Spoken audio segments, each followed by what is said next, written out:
آباد high court کے ججز کے خط پر چیف جسٹس پاکستان نے از خود نوٹس لے لیا۔ چیف جسٹس کی سربراہی میں 7 رکنی بینچ بدھ کو سماعت کرے گا۔ بینچ میں جسٹس منصور علی شاہ، جسٹس مسرت ہلالی، اطہر من اللہ شامل، جسٹس یحییٰ آفریدی، جسٹس جمال مندوخیل، جسٹس نعیم اختر اغوان بھی بینچ کا حصہ ہوں گے۔ 7 رکنی بینچ ججز کے خط کے معاملے کی سماعت کرے گا۔ اسلام آباد ہائی کورٹ نے سابق وفاقی وزیر فواد چودھری کو رہا کرنے کا حکم دیا۔ چیف جسٹس عامر فاروق اور جسٹس طارق محمود جہانگیری نے جہلم میں زمین سے متعلق نیب کیس میں فواد چودھری کی درخواست پر ضمانت منظور کی۔ نیب پروسیکیوٹر کے سپریم کورٹ کے فیصلے کا حوالہ دینے پر چیف جسٹس عامر فاروق برہم ہو گئے۔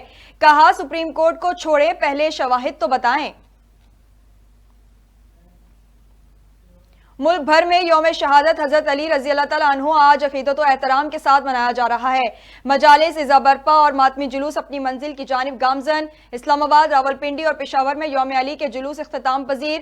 کراچی میں مرکزی جلوس اپنے روایتی راستوں سے ہو کر شام 7 بجے حسینیہ ایرانیہ کھارا در پر ختم ہوگا۔ سیکیورٹی کے سخت انتظامات، گزرگاہوں کو کنٹینرز رکھ کر بند کر دیا گیا۔ سینٹ کی 30 نشستوں پر انتخاب کل ہوگا۔ 18 امیدواران بلا مقابلہ منتخب ہو چکے۔ سینٹ انتخاب میں 59 امیدواران مد مقابل ہیں۔ اسلام آباد کی 1 جنرل، 1 ٹیکنوکریٹ نشست، پنجاب کی 2 خواتین، 2 ٹیکنوکریٹ اور 1 غیر مسلم پر انتخاب ہوگا۔ سندھ کی 7 جنرل، 2 خواتین، 2 ٹیکنوکریٹ، 1 غیر مسلم نشست پر انتخاب ہوگا۔ خیبر پختونخوا کی 7 جنرل، 2 خواتین اور 2 ٹیکنوکریٹ کی نشست پر کل انتخاب ہوگا۔ ایف بی آر نے رواں مالی سال کے پہلے 9 ماہ میں 30% اضافے سے 6,710 ارب روپے کے محصولات اکٹھے کیے۔ اعلامیے میں کہا اس عرصے میں ٹیکس وصولی کا ہدف 6,707 ارب روپے تھا۔ ایف بی آر نے مقرر کردہ ہدف سے 3 ارب روپے زیادہ اکٹھے کیے۔ رواں مالی سال کے پہلے 9 ماہ میں 369 ارب روپے کے ریفنڈ جاری کیے گئے۔ سینئر وزیر سندھ رہنما پیپلز پارٹی شرجیل انعام ایمن کا سینٹ الیکشن جیتنے کا دعویٰ۔ کراچی میں میڈیا سے گفتگو میں کہا پیپلز پارٹی کل سینٹ الیکشن میں کامیاب ہوگی۔ پی ٹی آئی ہمیشہ جھوٹ کا سہارا لیتی ہے، اچانک سب کو عدلیہ کی آزادی یاد آنا سوالیہ نشان ہے۔ شرجیل انعام ایمن نے کہا ججز کے خط کے معاملے پر سیاست کی جا رہی ہے، ایسی باتیں بانی پی ٹی آئی کو پروٹیکٹ کرنے کے لیے ہوتی ہیں۔ سابق چیف جسٹس پاکستان تصدق حسین جیلانی کو سربراہ انکوائری کمیشن مقرر کرنے کا معاملہ۔ وزیر قانون اعظم نذیر تارڑ نے وکلا تنظیموں کے اظہار اعتماد کو مثالی قرار دے دیا۔ کہا حکومت چاہتی ہے کہ سچائی قوم کے سامنے آئے تاکہ مستقبل میں ایسی شکایات پیدا نہ ہوں۔ عدلیہ کی آزادی اور معزز 6 جج صاحبان کے خط پر سیاست نہیں ہونی چاہیے۔ سابق وزیر داخلہ اور عوامی مسلم لیگ کے سربراہ شیخ رشید کہتے ہیں بہت پہلے کہا تھا ن میں سے ش نکلے گی۔ نواز شریف کی سیاست کی جگہ شہباز شریف نے لی ہے۔ کہا تھا شہباز شریف کی سیاست چلے گی، نواز شریف کی نہیں۔ 27 رمضان کو مقتدر حلقے غریب لوگوں کے لیے معافی کا اعلان کریں۔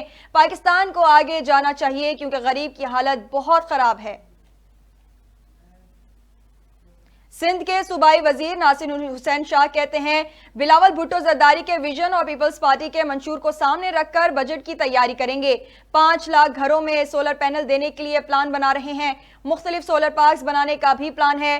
بولے ہمیں یقین تھا کہ مینڈیٹ ملے گا، بلاول بھٹو وزیر اعظم بنیں گے، لیکن ایسا نہیں ہوا۔ ہماری حکومت سندھ میں ہے۔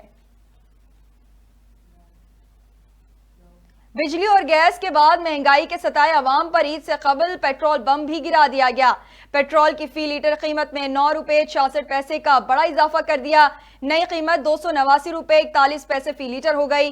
ہائی سپیڈ ڈیزل کی قیمت میں 3 روپے 32 پیسے کی کمی، نئی قیمت 282 روپے 24 پیسے فی لیٹر مقرر۔ اسلام آباد ہائی کورٹ میں بشرا بی بی کی بانی گالہ سب جیل سے اڈیالہ جیل منتقلی اور بانی پی ٹی آئی سے ملاقات کی درخواستوں کی سماعت۔ عدالت نے عید کے موقع پر اور ہفتے میں 1 دن بانی پی ٹی آئی اور بشرا بی بی کی ملاقات کروانے کا حکم دیا۔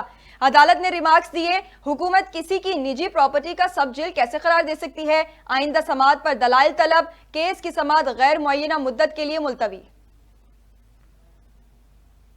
اور اوگرا نے گھریلو سلنڈر کی قیمتوں میں عوام کو ریلیف فراہم کر دیا۔ ایل پی جی کی فی کلو قیمت میں 6 روپے 44 پیسے کی کمی، نئی قیمت 250 روپے 34 پیسے مقرر۔ گھریلو سلنڈر کی قیمت 76 روپے 9 پیسے کی کمی کے بعد 2,954 روپے ہو گئی۔